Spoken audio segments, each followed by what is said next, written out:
जय हिंद। आपके अपने YouTube चैनल फिजिक्स मस्ती में आपका स्वागत है। आज के वीडियो में हम जानने वाले हैं प्रतिरोधकता से आप क्या समझते हैं तथा इसका SI मात्रक लिखें। तो चलिए मज़े मज़े में हम इसका परिभाषा जानते हैं। आप मेरे वीडियो के अंत तक बने रहिए। ये मज़े मज़े में सीखते हैं प्रतिरोधकता के बारे में। तो परिभाषा जानते हैं।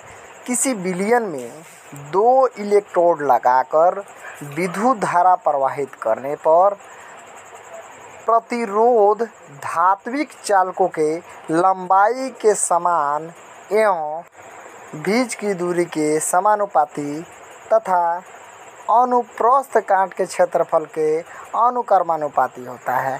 अर्थात वैद्युत प्रतिरोधकता P जो आप लोगों को दिखाई दे रहा है, इसको ग्रीक शब्द में रहो के नाम से भी जाना जाता है। ये निम्न प्रकार के होते हैं। जहाँ विद्युत प्रतिरोधकता P स्थिर प्रतिरोधकता है, इसे ओम मीटर में मापा जाता है। ई विद्युत क्षेत्र V/m में तथा J धारा घनत्व है, इसे A/m मीटर स्क्वायर में मापा जाता है। अधिकांश प्रतिरोधों का अनुप्रस्थ दिशा में क्षेत्रफल एक समान होता है और वे एक ही पदार्थ के बने होते हैं। ऐसी स्थिति में P की उपरोक्त परिभाषा निम्न प्रकार हो जाती है। P = R × A/L। इसे हम ट्रिक पर जानते हैं लॉलीपॉप लागेलू के बारे में। पवन सिंह का सबसे हिट गाना है लॉलीपॉप लागेलू। अगर इस गाने को आप याद कर लेते हैं तो ये जो फार्मूला है आपको याद हो जाएगा विद्युत धारा के प्रतिरोधकता का।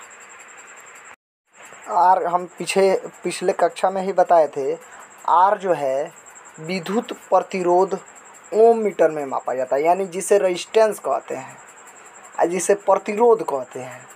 L जो है पदार्थ के टुकड़े की धारा की दिशा के लंबाई मीटर में मापी जाती है। A बराबर धारा की दिशा के लंबवत पदार्थ का क्षेत्रफल मीटर क्यूब में मापा जाता है, यानी एरिया का जो है मीटर क्यूब में मापा जाता है। और अंत में प्रतिरोधकता को चालकता के व्युत्क्रमानुपाती के रूप में भी परिभाषित किया जाता है। अगर मेरा वीडियो आपको अच्छा लगा हो तो लाइक कीजिए, कमेंट कीजिए और ज़्यादा से ज़्यादा शेयर कीजिए, क्योंकि आपको डिजिटल वीडियो हमेशा मिलते रहेंगे। धन्यवाद।